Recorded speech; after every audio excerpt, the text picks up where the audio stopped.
Recently, I had made a guide talking about some of the more popular meta builds you'll run across today in Armored Core 6 ranked PvP, and a lot of you wanted to see more videos like it, so I asked in a community poll, what topic should I cover next? And the winner being cores and internals. Now, there's a lot of external variables involved with this topic that contribute to this. I'm talking weapon choices, booster choices, leg types, weight classes, etc. So I narrowed it down to the heart and soul of your build, the core and generator. Because when I make these kinds of videos, I don't want them to be longer than they need to be. I put myself in the perspective of the viewer. Would I sit down and watch a guide talking about meta builds that's an hour, 43 minutes, and 54 seconds long? Oddly specific, because that was the original cut of that meta build guide talking about each slight variation and deviation, and not even I wanted to sit through the whole thing. I mean, what else is there to say? It's like any other kite that was mentioned, except it has laser rifles, it still relies on backpedaling and chip damage. Practically identical to Zim Shield, except you're trading the shield for a melee weapon of your choice with a slightly varied playstyle, and shields are generally thanks to mouse and keyboard more than anything else. Despite that, if a build like this doesn't see nearly as much play, that begs the question, does it still technically make a meta? These are the existential questions we don't ask ourselves enough. I'm sure some of you would, and it would boost the watch time of that video, but for the sake of your time, I'll be breaking this up into three main categories: EN efficient cores, booster efficient cores, and all-rounders. With that being said, let's get right into it. Starting with EN efficiency from lightest to heaviest, the Lammergeier core, Ephemera, HAL 826, VE40A, all of these have one thing in common, and that is, you guessed it, high EN efficiency, which is the rate at which EN is supplied to the AC. Higher values enable faster EN recovery, improved by the EN output specs of the generator, and influenced by the total EN load of the AC, with lighter assemblies recovering EN more quickly. In so many words, you can get away with equipping any type of generator to these cores. Combustion, circulating current, which are the Arquebus ones, or coral-based, and you'll notice some pretty good EN recovery at your disposal.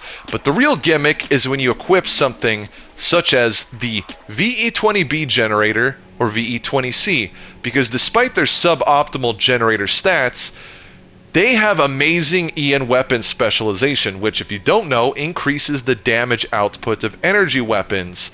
So you won't notice the downsides of these generators as much. It's why you have meta builds like Toku Robo, which is still ridiculous of a name to say out loud, or Blue Lamb equipped with these particular cores and high damage energy weapons such as the LRB. Their downside is usually booster efficiency, so if you equip something that's quick boost intensive such as NGI or Alula, it's going to make a dent on your EN supply. Honorable mention to the main dish core, which is a bit of a hybrid here, thanks to its EN recharge delay, which is the duration of the delay before EN is recharged. The lower the value, the more quickly EN recovers after an EN consuming action. Think quick boosting, for example. The reason why I bring this up is because those cores that I mentioned earlier have inherently higher EN recharge delay.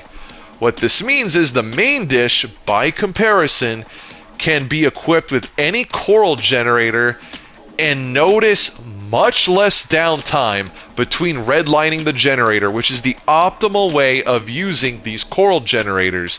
There's some other gimmicks too, like using a weapon in firing stance after redlining to make it so you're airborne while you get immediate access to your energy replenishment. But the bottom line is, if you love using coral generators, do not overlook the main dish. It is one of the best options out there, especially if you're not looking to sacrifice anything like your defense. Again, this is a bit of a hybrid core, but one that has a similar gimmick where it takes full advantage of a certain generator type, In this case, redlining and being right back on the go. Especially if you love to assault boost like crazy.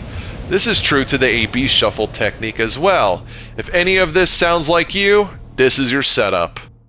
The kings of booster efficiency are the Nachtreiher, Firmeza, Alba, Melander C3, and Basho. Prioritizing adjustment to booster EN efficiency. The higher this value, the less EN consumed by quick boost. Self-explanatory, as is the QB EN consumption, which is the amount of EN consumed when quick boosting.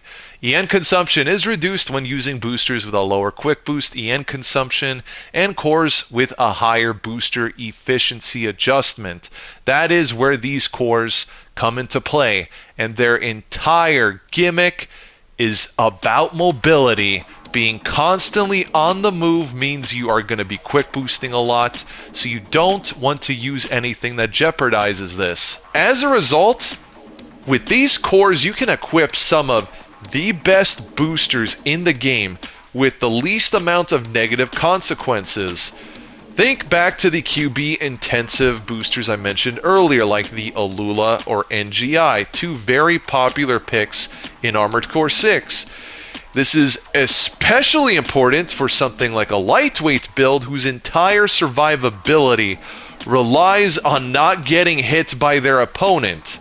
You want to make sure that you have everything going for you when it comes to overall mobility, while ensuring you can quick boost when it matters most. I tend to avoid coral generators in this category, as the high EN recharge delay is very noticeable, and if you're not using energy weapons, lean towards the combustion options, as it tends to mitigate that weakness, which can be very detrimental. For builds that utilize these cores, such as melee enjoyers, if you're using double melee, you're going to want to melee cancel, and you need to close the gap as much as possible without compromising yourself.